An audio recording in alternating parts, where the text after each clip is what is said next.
അവരോട് ചോദിക്കും, എന്തുകൊണ്ടാണ് അർശ് കുലുങ്ങുന്നത്? അള്ളാഹുവിനറിയാം, പടച്ചവനെ അത് ഇന്നാലിന്ന ഇസ്മു ചൊല്ലി നിന്നിലേക്ക് കൈകൾ ഉയർത്തുന്ന അടിമകൾ നിമിത്തമാണ്. എന്താണ് അവർ ചോദിക്കുന്നത്?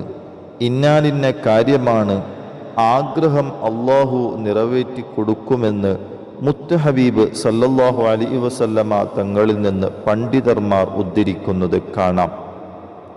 നമ്മൾ വിചാരിച്ചാൽ ഒരു മരം പിടിച്ചു കുലുക്കാൻ പറ്റുമോ? ഇല്ല, ഒരിക്കലുമില്ല. അങ്ങനെയുള്ള നമുക്ക് അള്ളാഹുവിൻ്റെ ഏറ്റവും വലിയ അർശിനെ വരെ ഒന്ന് പ്രകമ്പനം കൊള്ളിക്കാൻ കഴിയുന്ന ഇസ്മാനത്രേ. ചോദിക്കും, എന്തുകൊണ്ടാണ് അർശ് കുലുങ്ങുന്നത്? അള്ളാഹുവിനറിയാം, പടച്ചവനെ അത് ഇന്നാലിന്ന ഇസ്മു ചൊല്ലി നിന്നിലേക്ക് കൈകൾ ഉയർത്തുന്ന അടിമകൾ നിമിത്തമാണ്. എന്താണ് അവർ